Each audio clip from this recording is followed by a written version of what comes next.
Olá, sejam muito bem-vindos. O Gente do Bem é um espaço para pessoas e histórias inspiradoras que nos fazem acreditar, sem dúvida alguma, na cadeia do bem.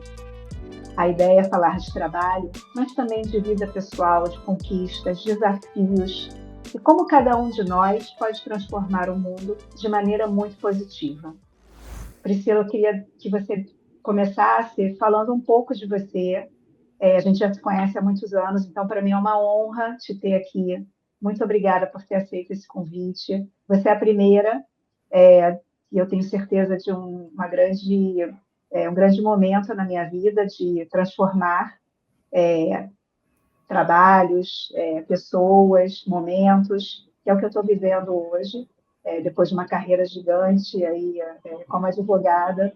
Mas a minha ideia é realmente deixar essas histórias para que as pessoas possam ter exemplos e naqueles momentos que dá aquele frio na barriga, elas poderem ouvir que todo mundo tem frio na barriga e que a gente consegue superar. Priscila Brolio Gonçalves é uma grande advogada, atua na área de direito concorrencial, mas eu vou deixar Priscila, e te chamo carinhosamente de Pri, para contar um pouco da tua carreira, contar primeiro quem é você. Ana, é um prazer estar aqui nesse projeto. Enfim, como você falou, a gente se conhece há muito tempo, eu tenho acompanhado as suas mudanças de carreira, a gente conversou muito já sobre isso, né? E assim como você acompanhou algumas mudanças minhas, né? Enfim, eu sou, e é uma responsabilidade também estar aqui como a primeira convidada. Espero que inaugure aí um grupo, né, um programa de sucesso. Eu sou Obrigada. uma advogada, então me formei advogada e sigo como advogada. Talvez eu não me aposente. Eu tenho vários projetos de mudar, fazer coisas diferentes, né? Mas enfim, então eu planejo me aposentar não muito tarde para ter tempo de também fazer outras coisas assim profissionalmente, talvez. Mas hoje eu sou advogada, então eu tenho mais de 25 anos, né, de exercício da advocacia, e trabalho desde uns 2 anos de formada com uma área do direito econômico. Então, eu também eu passei por mudanças de escritório, mudanças de modelo. Hoje tenho meu próprio escritório, que é uma satisfação, é um grande trabalho, um desafio, mas é uma satisfação ter o próprio escritório. O escritório tem 6 anos, mas passei por diferentes modelos de escritório, né? Ao contrário de alguns colegas da área, eu não fiz o revolving doors, né? Que é você eventualmente também no poder público, em outras, ou em empresas, né? Eu sempre fui da área dos escritórios, então sempre fui advogada externa. Mas eu me orgulho muito dessa experiência, porque eu acho que hoje o que eu consigo entregar para os clientes, enfim, que eu consegui fazer em relação ao escritório, é o fruto de todas essas interações, né? De ter participado de escritórios pequenos, médios, grandes, e terminar a carreira. Ainda tem mais uns anos, mas eu vou Terminar, não. certamente no meu escritório, né? Nossa, não imagina. Você se considera no auge da sua carreira? Eu me considero no auge da minha carreira. Hoje, até, eu tenho feito um movimento de passar as coisas para as próximas gerações, né? Eu converso muito com os meus associados, né? Hoje, no sentido de que olha, eu não vou estar sempre aqui, eu pretendo fazer outras coisas, me aposentar, então eu estou numa fase realmente de tentar fazer menos e passar mais coisas para as pessoas que vão me suceder. Então eu acho que sim, mas talvez já entrando na curva de decrescimento, não é de declínio, porque eu acho que de novo, eu não vejo dessa forma, mas eu acho que de desaceleração, vamos dizer assim. Uhum. Eu gosto dessa palavra, desaceleração, porque declínio realmente ou decrescente significa perda. E eu acho que, na verdade, nesse processo você não perde nada, você só ganha. Saber equilibrar um pouco a vida pessoal com a vida profissional. O que, na verdade, eu acredito que no início da carreira não tenha sido assim, né, Pri? Assim, quais os desafios que você enfrentou, até mesmo em relação a questões pessoais? Como é que foi em relação a relacionamentos versus carreiras, ou então carreira, ou então versus não, né? Porque a gente, como mulher, em muitos momentos a gente pensa assim, relacionamento ou carreira. Você conseguiu conjugar essas duas frentes na tua vida? Olha, eu acho que eu sempre dei muito valor à minha vida pessoal, eu sempre dei muito valor a ela, né? Embora eu também eu passei por fases de muito trabalho, então de workaholic, né?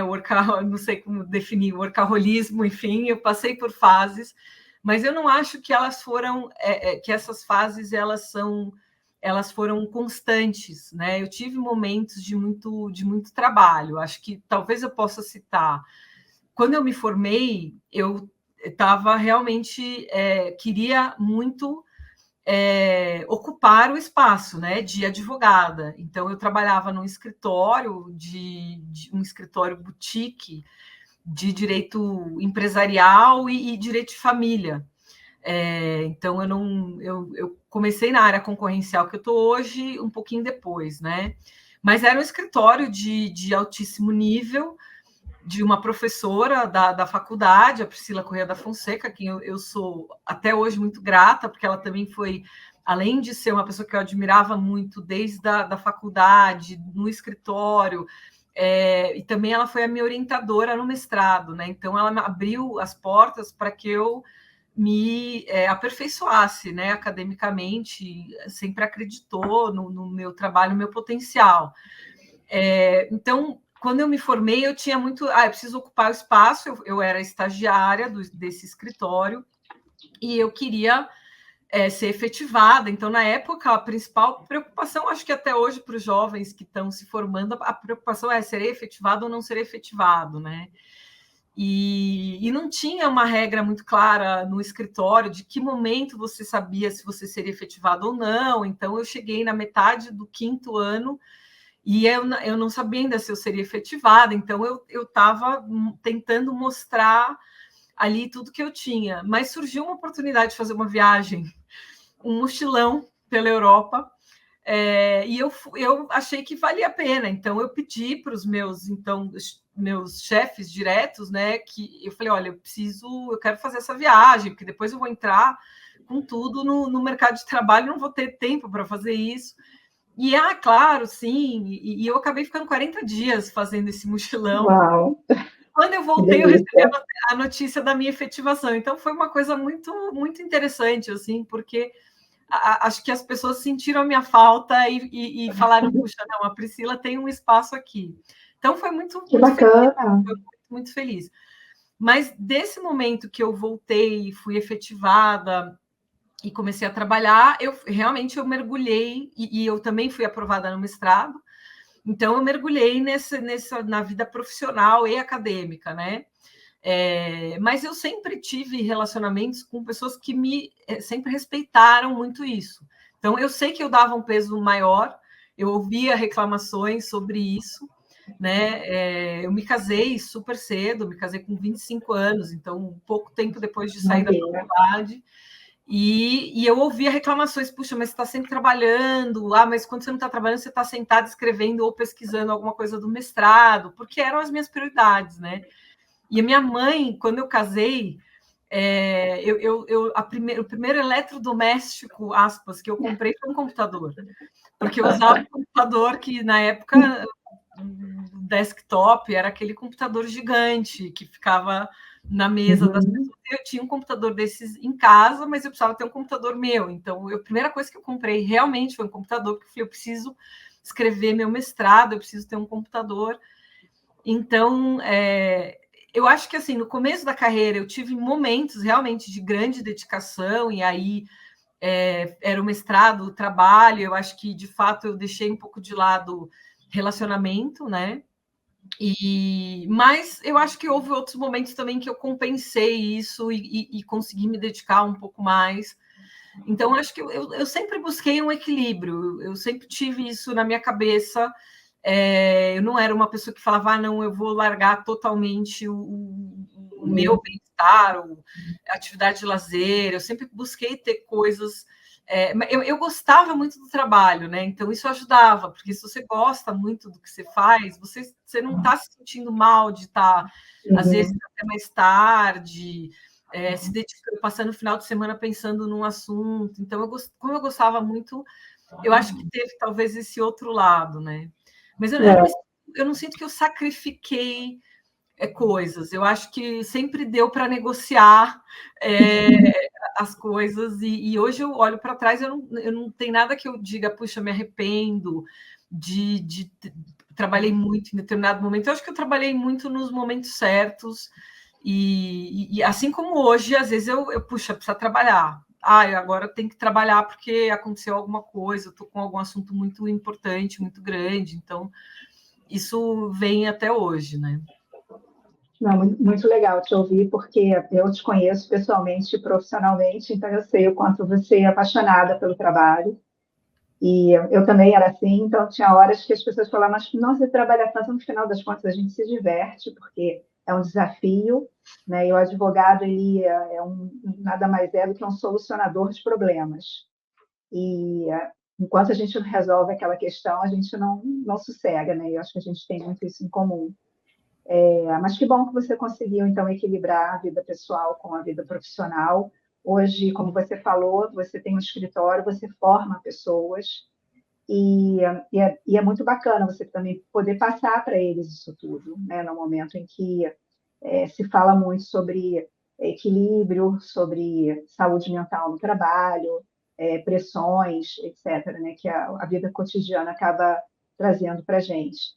Mas já que você está falando e a gente começou, eu queria que você falasse um pouco de direito concorrencial, o que é, mas já que a gente já foi para esse lado da mulher profissional, eu acho que dá para falar um pouco das duas coisas, para que a gente possa entender o que é essa organização e um pouco do direito concorrencial, assim, para leigos, é um direito que, quando a gente começa a estudar na faculdade, pouco se vê sobre direito econômico, talvez eu não sei hoje, mas na minha época era matéria eletiva, talvez hoje seja um pouco diferente.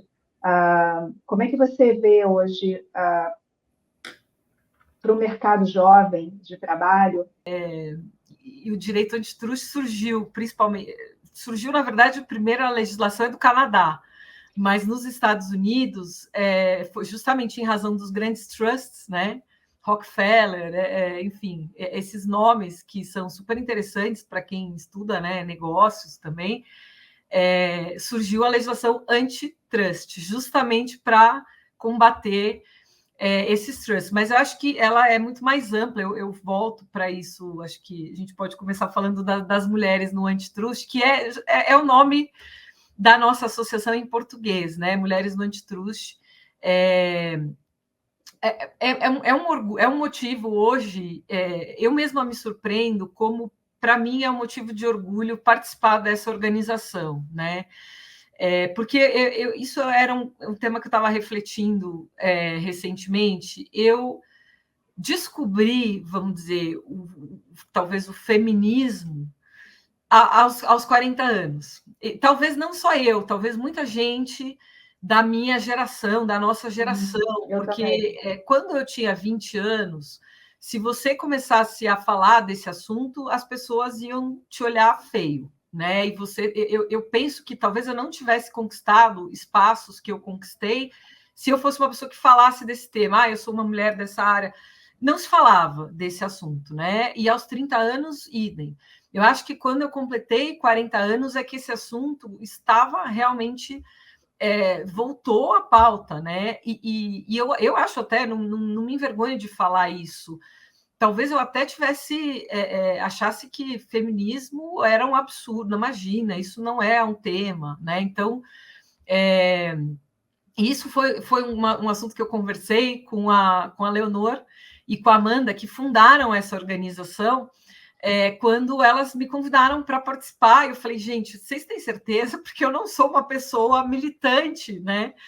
E então eu fui realmente, e na medida em que eu comecei a trabalhar, então eu entrei na organização, que foi fundada por elas em 2018, salvo engano, e eu sempre participei das atividades, mas aí em 2020, em plena pandemia, eu fui convidada para participar da diretoria, para dirigir a área de publicações e eventos. Os eventos eram eventos online, porque a gente não se via mais, estava no meio da pandemia, então começou a tinha que desenvolver eventos online, formato online, e publicações já existiam, já eram uma tradição, já havia 3 livros publicados com artigos de mulheres sobre a área antitrust, que é a área concorrencial, né? Então, eu entrei nessa área, era uma área que eu gostava muito, eu já era também diretora de publicações no IBRAC, então eu já vinha trabalhando com isso. Só para esclarecer, o IBRAC...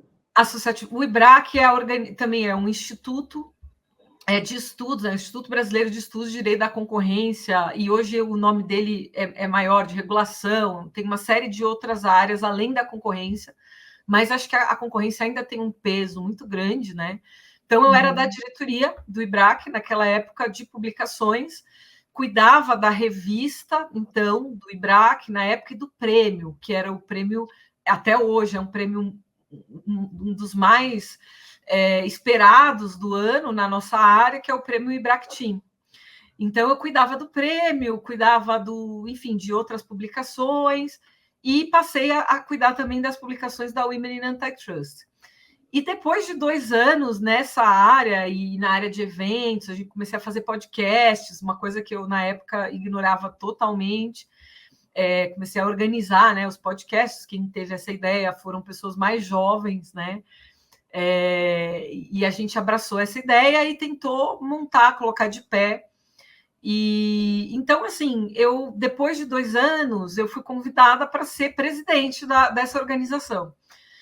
E acabei assumindo, então, a presidência, fiquei, acho que um ano e meio como presidente, e agora eu inverti o papel com a minha, que era, então, a vice-presidente, a Silvia Fagá, que hoje é a presidente, com quem é uma pessoa muito querida, que eu me dou muito bem, e a gente tem uma super parceria, então, a gente trabalha junto, praticamente não enxerga a figura do presidente, o vice, ou seja, vamos fazer o que tem que ser feito, né?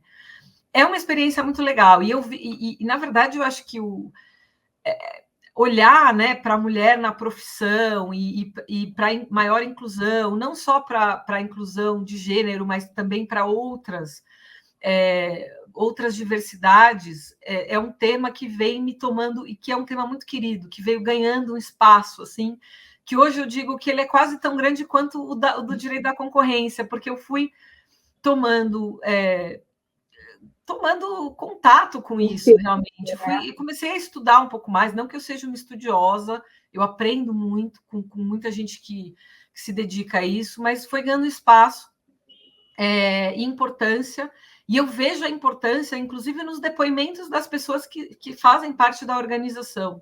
Quanta gente já não veio dizer que, puxa, eu entrei na área em razão, né, da organização, da Women in Antitrust, de começar a fazer projetos, de trabalhar nos projetos, que são inúmeros projetos, né? Então, hoje a gente tenta, o nosso mandato é continuar, né, preservar a presença das mulheres nessa área, que é uma presença marcante, muitas mulheres de renome, garantir que isso aconteça, que continue acontecendo, e que as mulheres realmente possam ocupar espaços, né? A gente vê realmente, quando a gente olha, a gente vê muitas mulheres nessa área, mas a gente vê menos mulheres em posição de liderança, mesmo liderança de associações. No CAD, a gente só teve uma presidente mulher até hoje, que foi a Elizabeth Farina. Então, a gente precisa realmente tá mais representado, assim como a gente está politicamente subrepresentado, né, que é um tema que eu também venho refletindo muito. Eu acho que é isso, a mulher tem que ganhar um espaço político na sociedade, nada melhor do que associações que se propõem a defender esses direitos. Então, hoje eu estou muito engajada com isso, e é algo que eu realmente gosto muito. Acho que talvez o meu tempo hoje, uma boa parte é dedicada a isso, né? E a outra parte é o direito da concorrência, que eu falei muito aqui. Não sei se você quer comentar alguma coisa para não ficar um monólogo. Não, é engraçado, porque a gente se conhece há muito tempo e eu sempre conheço o outro lado, né, do direito concorrencial, como que são os seus trabalhos, como você se posiciona. A Priscila, inclusive, já prestou serviços para a ESPN na época em que eu era a diretora jurídica e foi através da prestação de serviços como advogada que a gente acabou se relacionando e aumentou cada vez mais essa confiança e hoje é uma grande amizade. Mas essa parte do Women Trust eu conhecia pouco, então já estou aqui apaixonada, quero conhecer mais, quero ir até você, visitar quando tiver evento, quero muito participar também, porque no final das contas eu acho que é isso, o direito, eu vou pedir para você falar do direito concorrencial, mas um outro tema era falar dessa possibilidade, né? Quando a gente estuda, faz a faculdade de direito, são 5 anos, é muito estudo, muita leitura, mas você tem a possibilidade também de talvez começar uma determinada área do direito, e depois migrar para outras, conhecer outros assuntos. Então, isso é muito legal. Mas, sem dúvida alguma, eu queria que você falasse um pouquinho do direito concorrencial, porque acho que até hoje existe uma certa dúvida, né, um desconhecimento em relação a essa área. Eu me lembro das discussões, né, de esporte, né, a concorrência em esporte e futebol. Quem sabe o que eu estou falando sabe que no início dos anos 90 isso não era fácil, nos anos 2000 também não, e agora que a concorrência é bem maior nas transmissões de futebol. Mas muita gente ainda pergunta, mas concorrência é bom? Concorrência é fundamental, né? Enfim, se a gente acredita andando um passinho para trás, se a gente acredita na economia de mercado, a gente precisa ter concorrência, né? Acho que a grande crítica mais contemporânea, bem, talvez tradicionalmente, seja justamente a concentração do poder, né? E a concentração do poder ela gera quem acredita na concorrência entende que a concentração do poder vai gerar prejuízo para toda a sociedade, né? Para os consumidores, até politicamente, né? Como hoje a gente percebe, a concentração do poder econômico gera uma concentração de poder político, e você gera realmente uma situação em que poucos grupos, ou seja, há baixa representatividade na sociedade. Então, quanto mais concorrência, melhor. Né? Não significa que o mercado tenha que ser pulverizado, né? Todos os setores têm que ser pulverizados, tem que ter uma quantidade enorme de gente atuando. Você pode ter poucos players, às vezes você tem mercados que você não comporta mais do que um agente, mas o que importa é a forma que essa empresa, que esse agente econômico atua. Né? Então, é para isso que serve o direito da concorrência, então, para zelar para que o mercado seja o mais eficiente possível, que não seja realmente, vamos dizer, capturado por empresas que adotam práticas restritivas, né? Então, acho que, tentando aqui resumir muito resumidamente, o que é o direito da concorrência? É justamente o direito voltado para que se controle as estruturas do mercado. Então, a gente divide a área em 3 grandes grupos. As estruturas, que é justamente empresas quando elas se fundem. Né? Será que uma fusão, uma cooperação entre empresas, uma joint venture, vai gerar algum tipo de problema no mercado, né? Para os consumidores daquele produto, para os clientes, para os fornecedores? A gente tem essa área, a gente tem a área das condutas, que é a mais conhecida, é certamente o cartel. Então, empresas que não se juntaram numa pessoa jurídica, mas que combinam, né, coisas, combinam formas de atuar, combinam os preços, mas não só os preços, e podem prejudicar realmente os consumidores, além de outras condutas que são objeto, muitas vezes, do direito da concorrência, né? E a gente tem uma área que é justamente uma área que a gente chama de advocacia da concorrência, que é essa área educativa, né? De você mostrar a importância da concorrência, e essa é uma área dentro do próprio Estado, a gente tem inúmeras entidades, algumas que atuam com plena consciência de que a concorrência é fundamental, e outras que não, ou que até entendem que a concorrência é fundamental, mas que a forma de você atingir a concorrência o melhor configuração, por exemplo, de um mercado por exemplo, vamos estabelecer aqui tabela de preço, porque ninguém pode cobrar preço acima daquele valor. Isso não é concorrência, né? Isso, no fim do dia, é você realmente uniformizar um determinado preço de um produto, que era uma prática que existia no Brasil há muito tempo, e você tinha um conselho interministerial de preços, em que os produtores todos sentavam com o governo e discutiam quanto que iam aumentar, e isso, de fato, não era positivo, né, para a economia. Então, a área da concorrência, ela abrange essas atividades, e então ela tem um campo muito rico de atuação. Hoje eu considero, é uma área consolidada no Brasil, diferentemente da época que, em 99, 98, 99, quando eu comecei a atuar nessa área, então jovem advogada, essa área estava se consolidando, né? Então, o CAD ele era pouco conhecido, ele participava pouco do noticiário, e depois ele se tornou, hoje a gente lê, você tem jornalistas, né, que é a sua área, vamos dizer, a área fim, né, das empresas que você atuou, né, Ana? Muitas delas. Sim, comunicação. Exatamente. Ele tem jornalistas especializados em CAD hoje, em CAD, em direito à concorrência. Então, eu acho que é uma área consolidada no Brasil.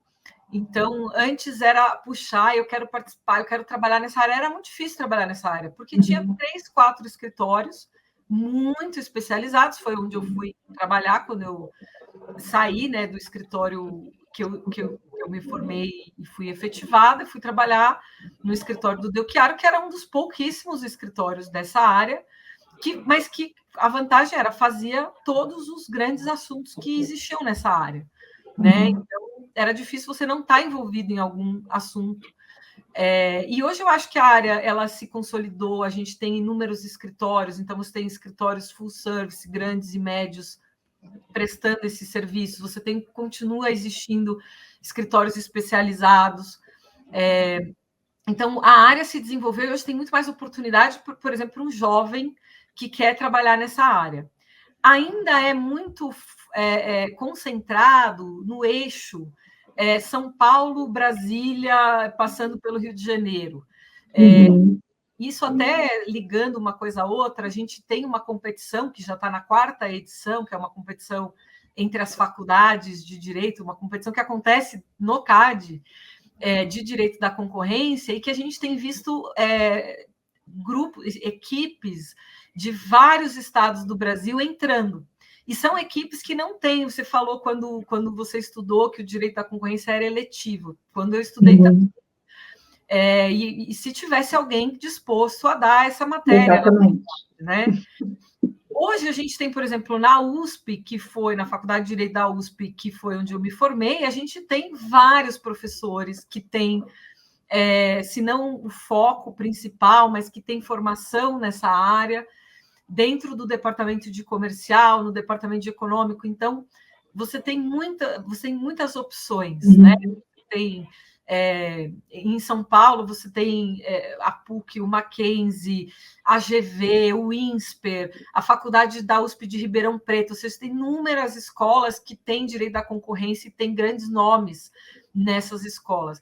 Agora, a gente não enxerga essa mesma situação saindo, por exemplo, na Bahia, né? Então, às vezes você tem um expoente da área, mas é muito limitado. E eu acho que essa competição que a gente vem fazendo, que é a UIA, a Women in Antitrust, em conjunto com o CAD, vem trazendo interesse, despertando interesse e também abrindo vagas, oportunidades de trabalho, tanto dentro do CAD quanto nos escritórios, para pessoas vindas dos mais diversos estados do Brasil, que ainda não tem o direito da concorrência na faculdade, né? Então, eu acho que realmente a área ela está... Uma ótima iniciativa. E ela pode se desenvolver ainda mais. Eu acho que ainda tem muita coisa para fazer que a gente, no Brasil, por exemplo, começou a fazer agora, ou ainda não faz, que é expandir ainda mais, né? Contribuir para a expansão ainda maior dessa área, e de fato, é uma área onde muita gente pode estar, né? Quando eu me formei, era um sonho. Você via um caso no jornal e falava, nossa, que coisa interessante, diferente. Eu gostaria de fazer isso, mas era assim, era muito, muito difícil. Intangível, né? Distante. Exato, muito distante. E o CAD, tem gente que às vezes nem sabe o que significa, né? Você pode também fazer aqui um breve esclarecimento sobre esse órgão? Então, o CAD é o Conselho Administrativo de Defesa Econômica. Ele julga, é o órgão administrativo, é uma autarquia federal que tem competência para julgar, competência exclusiva, né, para decidir fusões e aquisições. Então, hoje, se empresas que atingem determinados patamares de faturamento se juntam, elas precisam da aprovação prévia do CAD. Quando eu entrei nessa área, essa aprovação já era necessária pela lei, era uma outra lei, uma lei anterior, mas ela podia ser posterior. Então, você fechava a operação e notificava ao CAD, né? Você tinha um prazo de 15 dias do primeiro documento vinculativo. Aí tinha uma discussão de advogado que era uma loucura. Qual é o documento vinculativo? Memorando de entendimento, carta de intenção, mas tem condição suspensiva, não tem condição suspensiva. Era uma loucura assim, de advogado mesmo. E, inclusive, teve uma judicialização muito grande sobre isso, né? Depois a lei mudou, e eu acho que foi uma mudança muito importante, muito positiva, e passou a ser prévio. Então, hoje, você atinge esses critérios de faturamento, as empresas atingem um critério para se juntar, para fundir, para uma adquirir a outra, para uma adquirir ativos da outra, até joint ventures, até determinados tipos de parceria, você tem que pedir a aprovação do CAD previamente ao fechamento dessa operação. Então, o CAD julga esses casos, decide esses casos, a maioria deles são casos muito simples, que a gente chama de sumários, então eles são aprovados muito rápido, menos de um mês você já tem a decisão do CAD, você já pode seguir a sua vida, a sua liberdade comercial de se unir a um outro agente econômico.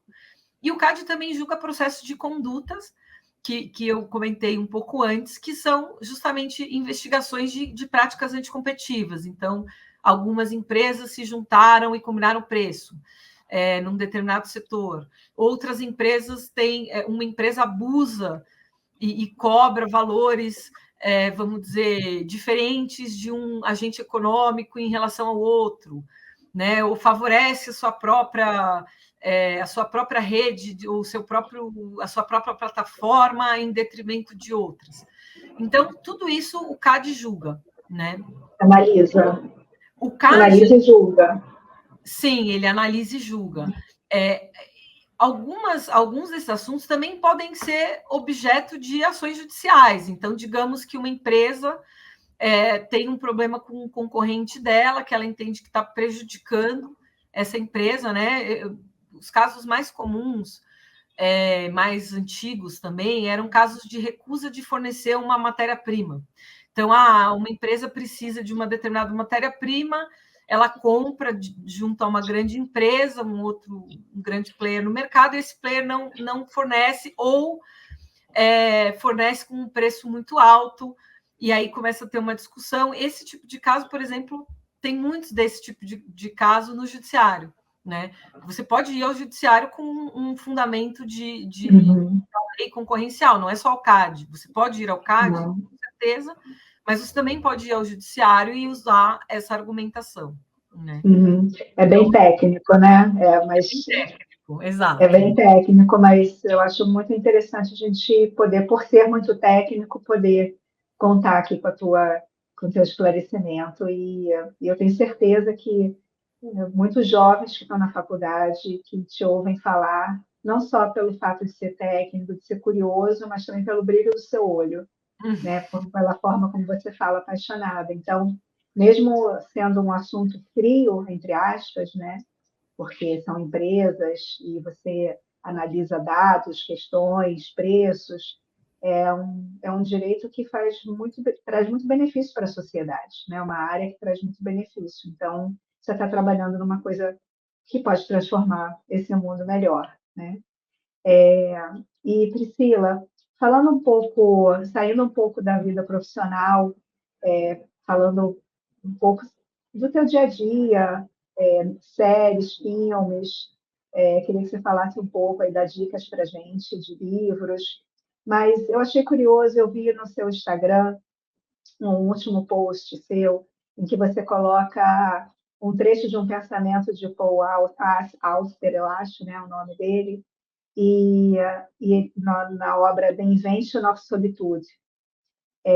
It was, it will never be again, remember.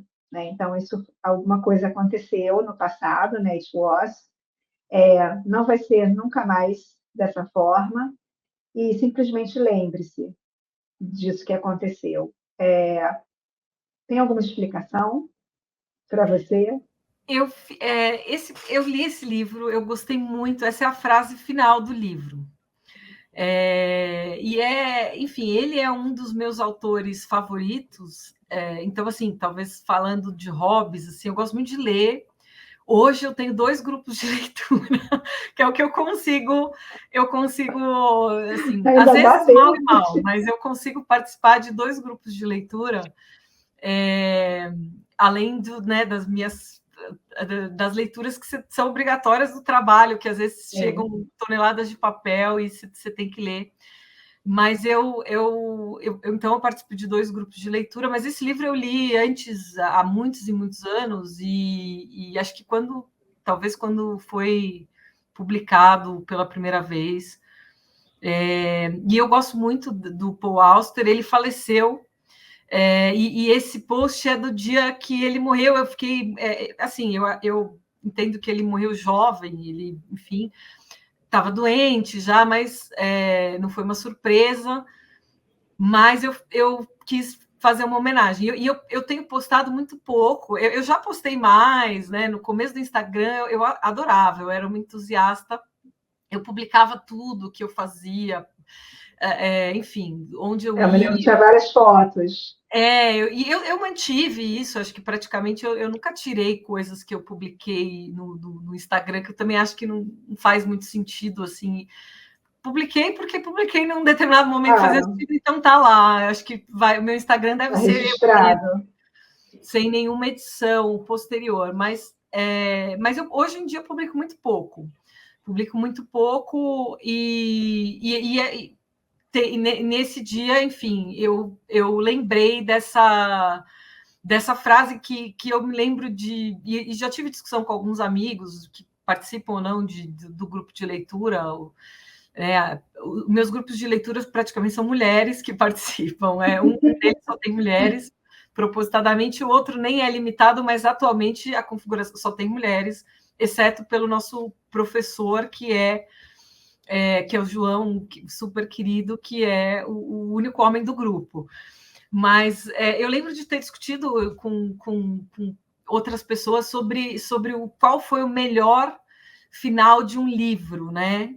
Ou de um filme também, isso também é uma discussão. Então, eu acho que isso é uma discussão para você sentar numa mesa, tomando um vinho tá bom. E discutir longamente. E talvez esse seja, eu não cravo, mas muito provavelmente um dos melhores finais de livro, assim, né? Muito melancólico, justamente, que diz com aproveite o dia. Eu me definiria como uma pessoa carpe diem. Puxa, você pode fazer alguma coisa agora, faça, né? Porque você não sabe o que vai acontecer amanhã, né? Então, esse livro é sobre esse final, né? É sobre isso. Olha, não será novamente. Então, mesmo que a história se repita e a gente ouça isso até de historiadores, filósofos, né?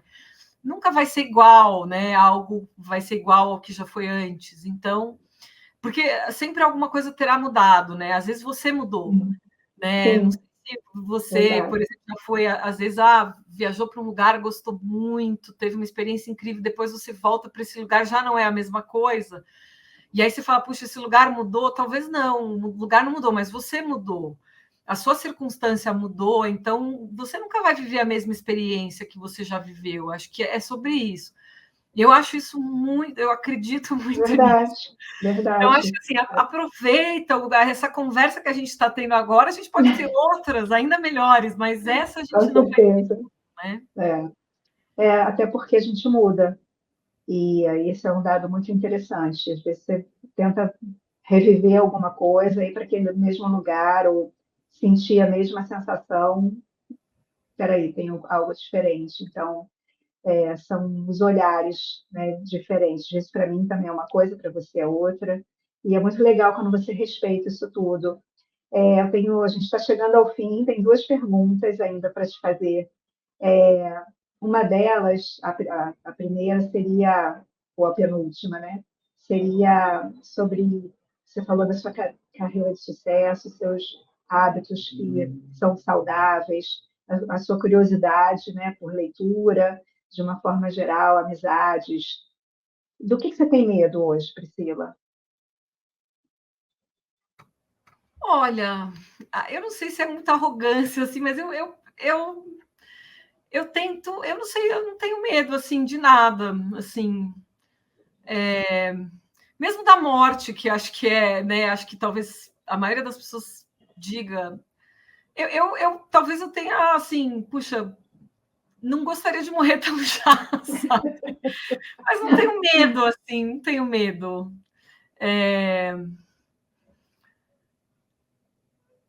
Não sei, acho que de perder pessoas queridas. Acho que o meu medo hoje, se eu puder dizer um, é esse. Uhum. Então, realmente você é uma leonina, né? Mas já prestes a fazer aniversário e que gosta de ter as pessoas queridas por perto. Isso é muito Pois bom. é. Realmente você é assim. E para a gente encerrar, Pri, nós da Transformative Mais acreditamos na cadeia do bem, né? Então, o nome desse quadro é Gente do Bem. Você é a primeira entrevistada. Eu estou muito feliz que você aceitou o nosso convite.